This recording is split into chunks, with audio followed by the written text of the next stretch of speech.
यह कहानी सिर्फ एक अस्पताल की नहीं है। यह कहानी है उस चीज की जो मैं के वार्ड नंबर 13 में देखी, जो आज तक भूल नहीं पाया। दोस्तों, यह बात कुछ साल पहले की है। मैं एक क्राइम रिपोर्टर था, लेकिन उस समय मैं एक इंटर्न था और एक पुराने पर अजीब केस पर हफ्तों से काम कर रहा था। एक ऐसे केस पर जो सिर्फ हत्या नहीं था, बल्कि कुछ और भी ज्यादा भयानक था। अचानक एक रात मुझे एक गुमनाम कॉल आया। कॉल करने वाले की आवाज कांप रही थी। उसने कहा, अगर सच जानना चाहते हो तो सेंट मैरी अस्पताल के वार्ड नंबर 13 में जाओ। अस्पताल, अपराध केस। मुझे लगा यह कोई मजाक है, पर मेरी जिज्ञासा बढ़ चुकी थी और आज तक जो मैंने देखा था उसके बाद शायद मुझे वहां नहीं जाना चाहिए था। रात के 2 बज रहे थे। मैं सेंट मैरी अस्पताल के सामने खड़ा था। यह एक पुराना, वीरान पड़ा अस्पताल था। बंद होने से पहले यहां कई हत्याएं हुई थीं, पर जो चीज अजीब थी वह यह कि सारी हत्याएं सिर्फ एक ही कमरे में हुई थीं, वार्ड नंबर 13 में। मैंने अंदर कदम रखा और एक अजीब ठंडी हवा चली। सांस जम जाए इतनी ठंडी। मेरे पैर जैसे अपने आप चलने लगे। दरवाजे खुले हुए थे और मैं उस वार्ड के सामने था।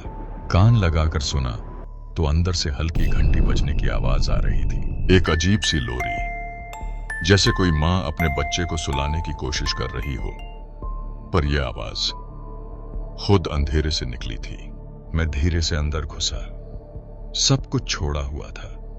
बेड पर पुराने खून के दाग थे। मशीनें धूल से भरी हुई थीं और तभी मेरी नजर एक पुरानी घड़ी पर पड़ी। एक पॉकेट वॉच जो एक टेबल पर रखी थी। मैंने उसे उठाया। घड़ी अब भी चल रही थी।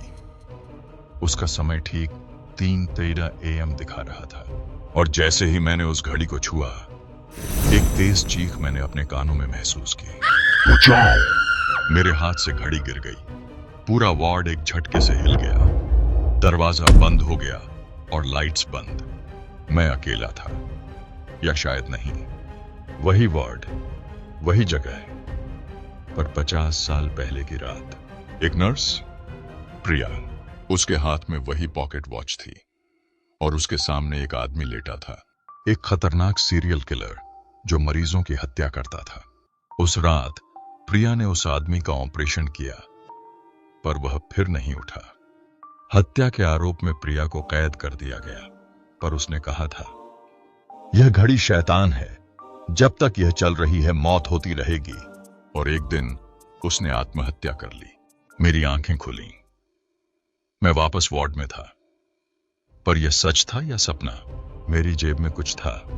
मैंने हाथ डाला, वही पॉकेट वॉच, और तभी पीछे से एक ठंडा हाथ मेरे कंधे पर पड़ा। मैंने मुड़कर देखा और जो देखा उसे आज तक भूल नहीं पाया। प्रिया का चेहरा आधा जला हुआ, आंखें खाली, और वह बस एक ही बात कह रही थी, घड़ी बंद करो वरना अगला नंबर तुम्हारा है। मैं भागा। मेरे पैर भारी हो रहे थे। दरवाजा बंद हो चुका था। आखिरी रास्ता, मुझे घड़ी तोड़नी थी। मैंने जोर से झटका दिया और घड़ी जमीन पर गिर गई। जैसे ही वह टूटी, एक तेज चीख पूरे अस्पताल में गूंज गई। सब कुछ सामान्य लगने लगा। लाइट्स वापस आ गईं और मैं वापस उसी प्रवेश द्वार पर था। पर एक चीज अब भी मेरे अंदर थी। मेरे हाथ पर एक जलने का निशान था, जैसे किसी ने मुझे वहां का सबूत दिया हो। और उस रात के बाद हर रात मुझे एक लोरी सुनाई देती है।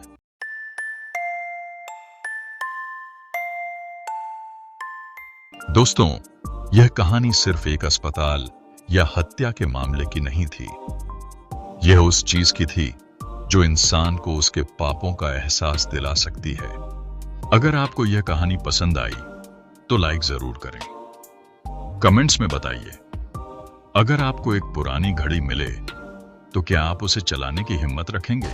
और हाँ, ऐसी और स्पाइन चिलिंग कहानियों के लिए चैनल को सब्सक्राइब करना मत भूलना। अगले एपिसोड तक रात को न जागना।